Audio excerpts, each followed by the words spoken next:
We're live. Live. Real Alright. original. Thank you. I don't think this is plugged in because I'm not hearing the... It's not. Oh, okay. Sorry. You're gonna be so sassy at me. Play it off like you're being funny. Whatever. There we go. Much better. Okay. Yes, sir. Welcome back to the Take It to Live It podcast. I'm Evan Levitt, and last time I mentioned that Sam was not my co-host because I meant that we're not co-hosts. Are we co-hosts? Technically, yes. I just don't feel like I'm in a more hosty position than you are. Yeah, we're both the same hosty. Enjoy this episode on CrossFit, guys. Yeah. Dum, bum, bum, bum, bum, bum, ba-dum, bum. You're so bad at the intro. Dun, dun, dun, dun, dun, dun, dun, dun. You're like... That sounds like Star Wars. Ew, pump. That's straight... Dun, dun, dun, dun, dun, dun, dun, dun. No.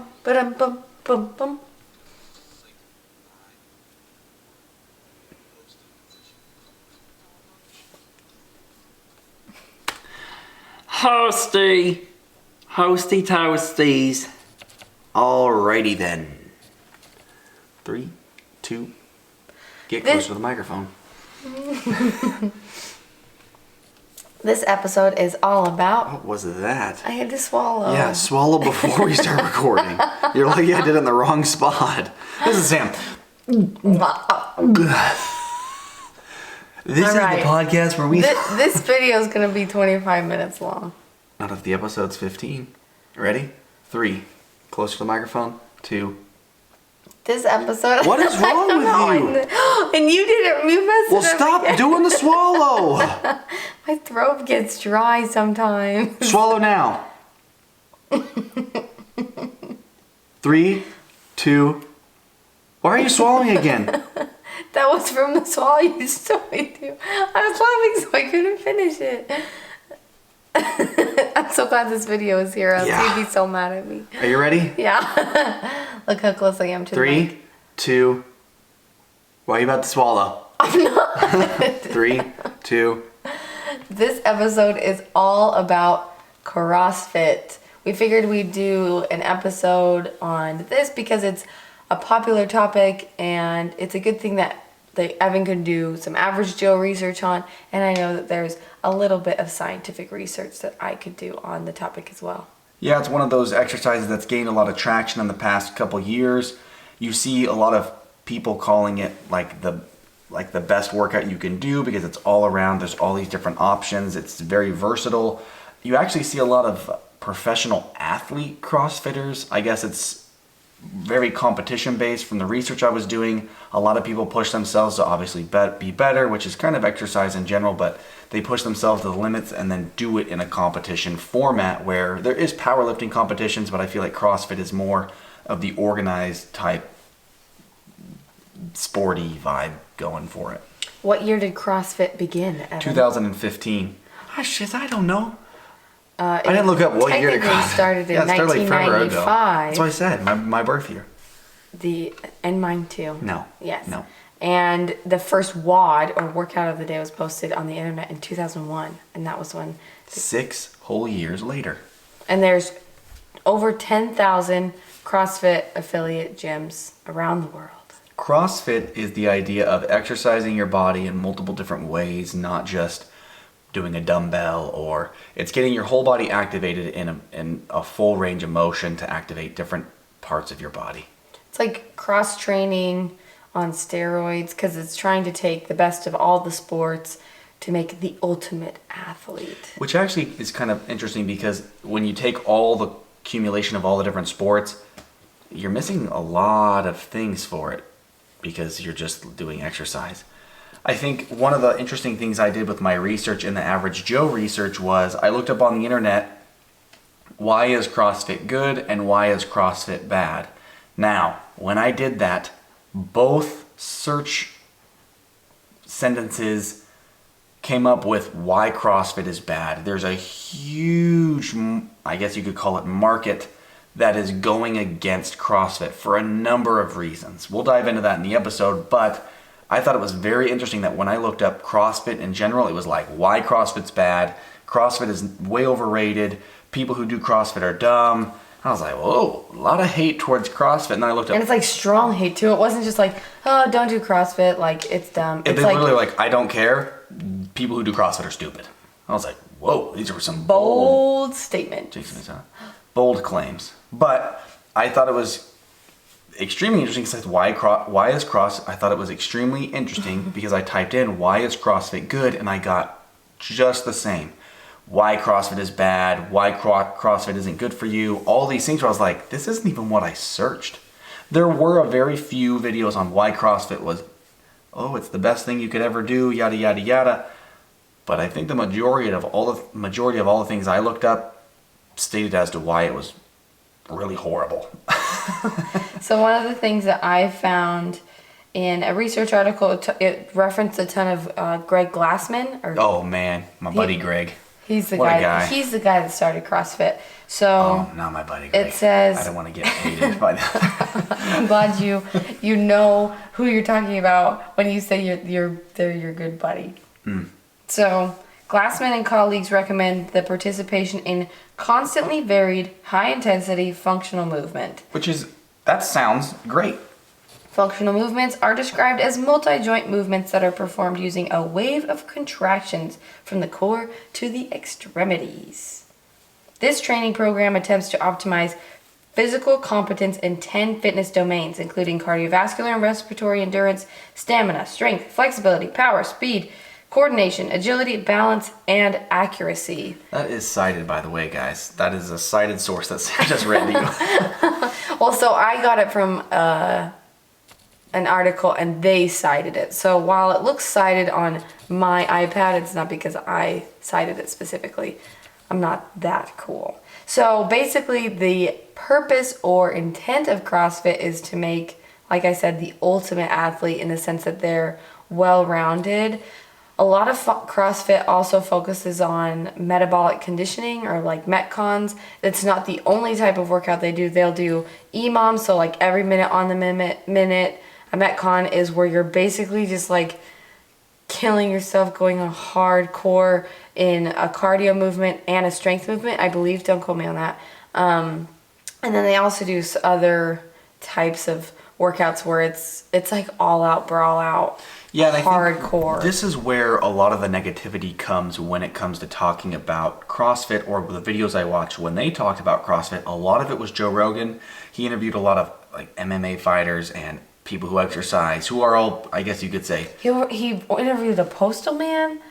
There was like some guy that's like, I used to work 8 hours at the post office. Well, yeah, he's not. He owns a gym now, but I mean, he had to start somewhere. I just remember hearing that and being like, interesting. What made you an authority on that? Yeah, what about being a postman? Excuse me. He interviewed an MMA fighter and then a jiu-jitsu fighter. All these things where they were crumbing on CrossFit for the sole purpose that those who don't properly know how to work their body and exercise jump into CrossFit and get injured.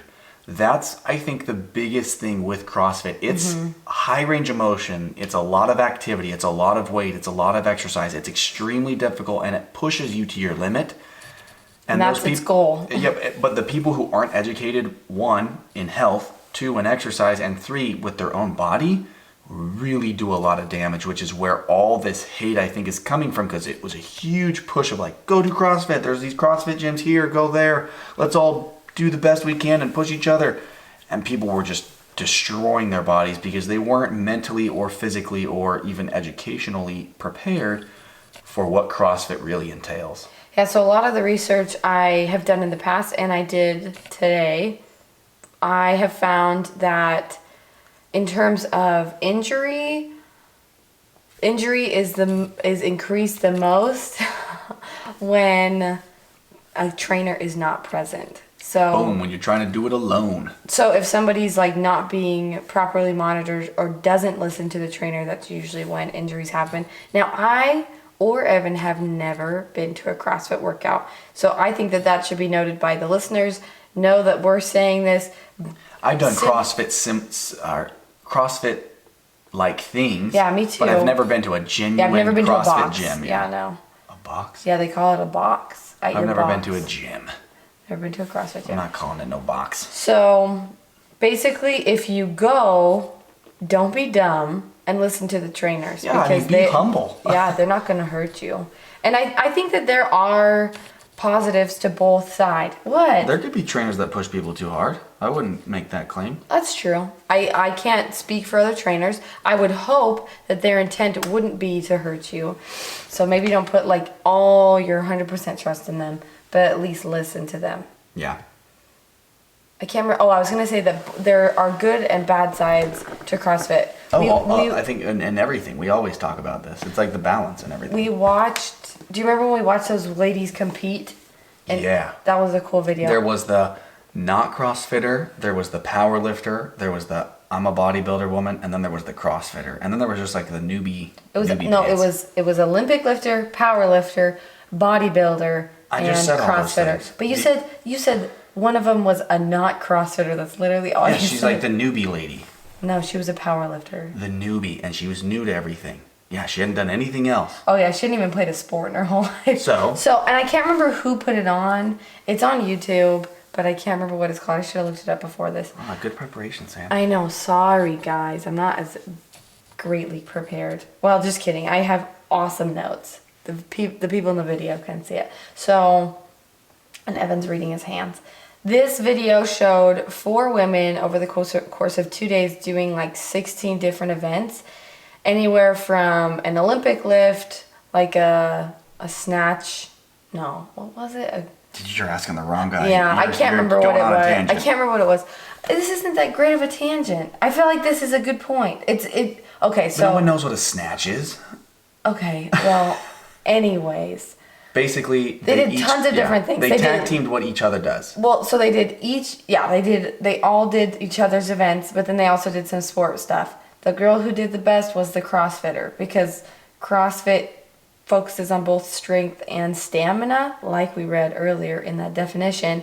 So a lot of the other people who just focus on strength weren't able to stick up or keep up in other senses of the word, other senses of the workout. I don't know what I was trying to say. So don't look at me like that. What were your thoughts on that YouTube video? I thought it was great, but remember, you gotta speak to the average Joe. Basically, there were 4 girls, each a professional in their own class, and then they each, in 2 days, like Sam mentioned, did each other's type of thing. So all these girls played softball. They had to do a softball hour. Then all of them did powerlifting. Then all of them did an hour of CrossFit, and they were ranked and judged. And it was really interesting to see how each one stood up against the other. Like Sam mentioned, the one who did CrossFit won. Because when done properly, CrossFit can be very beneficial.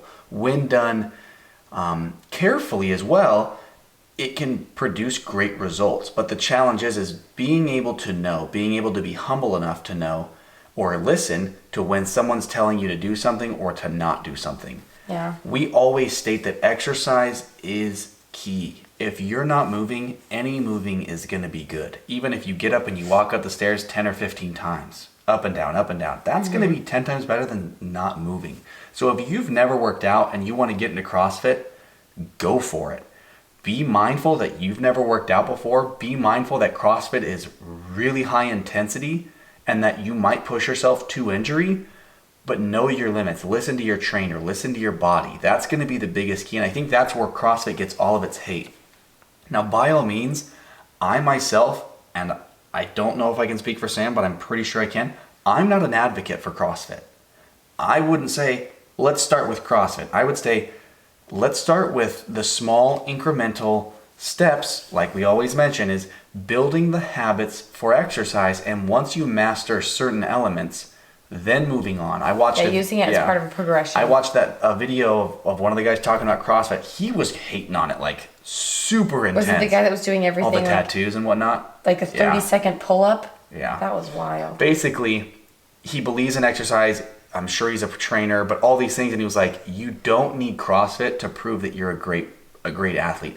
A lot of CrossFit has bad form. A lot of people will do bad form just to get high reps in a short amount of time, which is extremely bad because it doesn't necessarily build muscle like eccentric, which is doing exercises in a slower motion. so that your muscles can build and grow. I don't know how to do it scientific like Sam does. I'm just the average Joe. But do you want me to clarify that, or you want to keep just going? explain eccentric in a very dumbed down sense. There are two phases to each movement. There is the concentric phase and the eccentric phase. Concentric is so in a bicep curl, it's the lifting up. Eccentric, it's the lifting down. Yeah, eccentric is really going to help build stamina. Yeah, so doing eccentric, if you lower it down rather, because like usually people focus on the concentric, like throw it up and then like who cares on the way down, or like in a squat, the lowering down part is the eccentric phase, whereas the standing part is the concentric phase. So when you focus on the eccentric phase and by slowing it down, you basically get more bang for your buck. CrossFit is not about that. It's more about getting it done quickly, getting it done efficiently, which isn't usually the best way to do it in terms of like maximizing the muscles you're using. But that's not to say it's terrible. I think that some of the WODs are really good because it pushes you to your limits. It allows your body to be in a state of stress so your body can adapt and get better. But then there are other things where I'm like, the chest to bar, dumb. I know I personally could not do that, but I also see the movement and it seems like it's such a high level move. If you're wondering what that is, there's no chance you can explain this over podcast. You're holding onto a bar and you're not, it's like doing a fluid pull-up. Yeah, you're like that's swinging. Like the best, you're like swinging. Look up CrossFit pull-up. Imagine yourself just like hurling. They can't see you. I know. But it's interesting. And a lot of the other moves I wouldn't necessarily want to do or the way they do it, but that's just me. I mean, you might go to a CrossFit and be like, man, this is what I've been searching for. And power to you. But just remember what we mentioned here, and I can speak for Sam on this because I know she stands behind it. Be mindful of your trainer, be mindful of your body, and be mindful of what you physically can and cannot do. Yeah, and you need to be wary of injury because when you're injured, all goes to hell. Yeah, and if you're going in with prior injuries, like let's say you played soccer in high school, and what kind of injuries happen in soccer? ACL, you can tear your ACL, so you can tear your hamstring, you can break a leg. Oh gosh. Okay, so let's just say you tore your ACL and it's never quite been the same. Going in, you'd want to say, "Hey trainer, what's the workout today? How can I modify it? This is what I did. This is how my body reacts to kind of like a squat now or a deadlift," that kind of stuff. Making them aware so they can help you still get something out of the workout. And I would recommend this no matter what gym you go to. And if there's like a class you're going to, is to make the trainer aware if you've got an issue so you can make sure there's a modification so you don't exacerbate the injury. Especially your shoulders. If you're interested in going to CrossFit, that's usually the most common injury with CrossFit, so that's something to be mindful, but also backs and knees are also more vulnerable in CrossFit workouts. What are you looking up? Anya. Oh, okay, well I've got more to say. Okay, I got it. You need to look up, and this is something that I saw in the research, you need to look up and understand volume over intensity. Okay. You need to be able to, similar to one of the other videos I saw, is being able to accomplish and do the workout properly and efficiently rather than just doing it for reps. We mentioned that because this weird pull-up thing, it makes no sense. It looks terrible. It doesn't seem like it's working out the muscles. Basically, start with the basics. Start with a push-up. If you can't do a push-up, modify and start on your knees. Work your way up. You need to be able to get the technique down so that you're not prone to those injuries that could happen when you're doing something incorrectly just to do it fast and get it done. It's like that's where CrossFit starts to hit that gray area because people will push themselves to win, to compete, to because they have that drive, and that's where the issues happen. Yeah, so listening to your body going into it is important. Knowing that form is, for me, from my perspective as a personal trainer, is the most important. If you're doing something like, let's say you're doing speed squats, so you're squatting like up and down as fast as you can. If you're not doing the proper form, because you're doing a high volume and a high intensity, you're going to be doing way worse for your body long term. It might not hurt right away, but you're more likely to get injured if you're not doing the proper form. So by learning it slow, like Evan said, if you don't know how to do it, you modify. Instead of going and doing a full squat, you squat into a chair and you stand back up and you're fine. Don't be ashamed. Like, I see a lot of guys go to the gym, or they used to, because I don't go to the gym anymore, but they go and grab these heavy weights and then they try and do just a bicep curl and they fail. And you're like, look, man, start with 10 pounds. No one, first of all, we're all there to be better, like try to better ourselves. Yeah.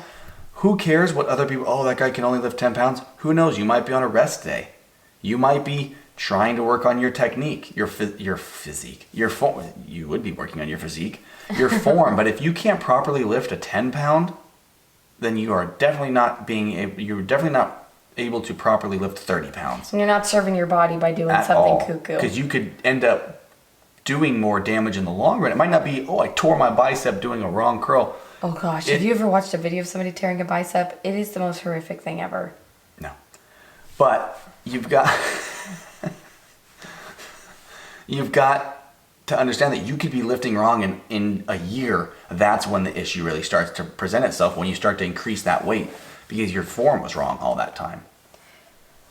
So another thing that I learned is that there is not a whole lot of peer-reviewed evidence-based articles on CrossFit.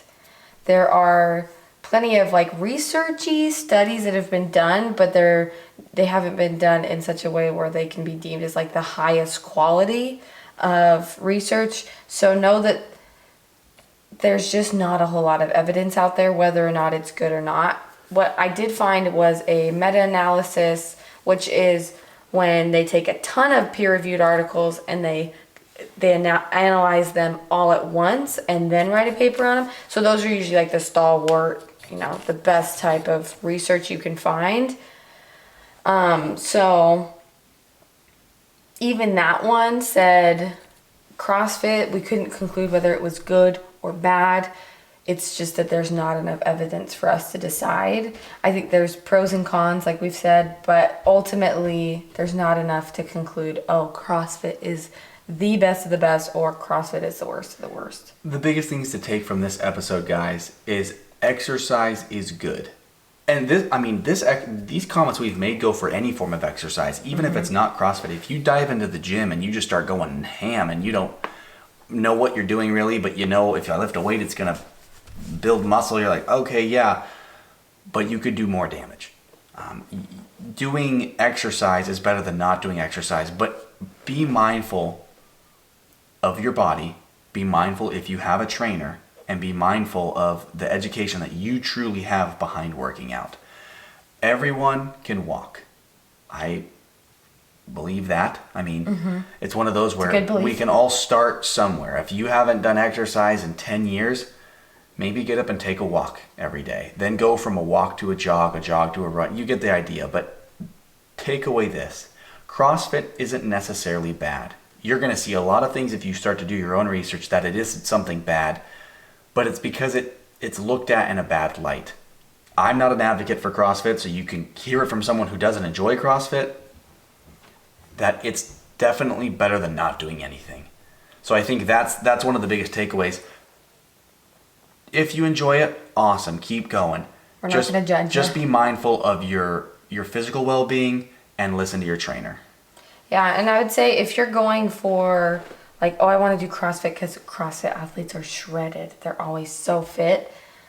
Don't base your decision off of whether or not you do a certain type of exercise or go to a certain gym based off of what the athletes look like. Yeah. Because because those people have been training for years and years and years and years. Good night. Good night. Good night, Steve.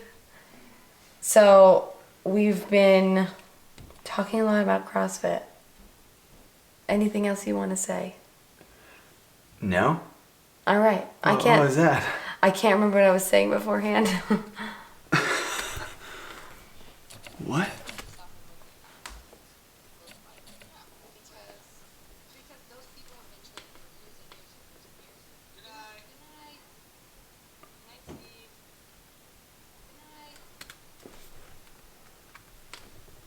All right. You're talking about the athletes, and don't start something because of that. So if you are gonna, Sorry. I had T, not R. 3, 2, 1. So if you are gonna base your decision off of certain things, I would say base it off of whether or not you like it. First and foremost, if you like it, you're more likely to stick with it over an extended period of time. Pick exercise based off of what's available. If your CrossFit gym is 45 minutes away, but there's like a gym that's like 10 minutes down the road, maybe if you're in a really busy stage of life, the gym that's 10 minutes away is a better option. Picking things that are available, and then picking, like Evan said, picking something that's conducive to your current fitness level. If you're going into a CrossFit gym having been sedentary for the last few months or few years, Good luck. Good luck. But ask if there's a beginner's class. Maybe there's a class where they focus just on form and building a strong foundation in all the CrossFit moves, in the barbell stuff, in the handstand stuff. There is a way to do it properly, and by jumping in head first is usually not the best option. We're always going to advocate that you guys do some form of exercise or a movement for your body. We hope you enjoyed this episode on CrossFit. We hope it brought to new light basically what we did research on. It's not bad. It's definitely not the best because everything's unique to the individual. So if you guys have any questions, comments, or concerns, feel free to shoot us a DM or an email. The email is takeitorlevittpodcast@gmail.com. Our handles are Take It or Leave It Podcast on Instagram and Facebook. We also have personal Instagrams, EvanLevitt9 and the Samm. Feel free to shoot us a message if you have any questions, comments, or concerns. We really appreciate you listening. If you guys have any friends or family that would benefit from this podcast, please share it with them. We'd love if you left a review, if you listen on Apple Podcasts, and again, share the episodes if they brought any benefit to you whatsoever. We appreciate you for listening. Have a great day. Holla, holla. Hopping on to see if anybody said anything like, oh, answer this question. Thanks for listening, YouTubers.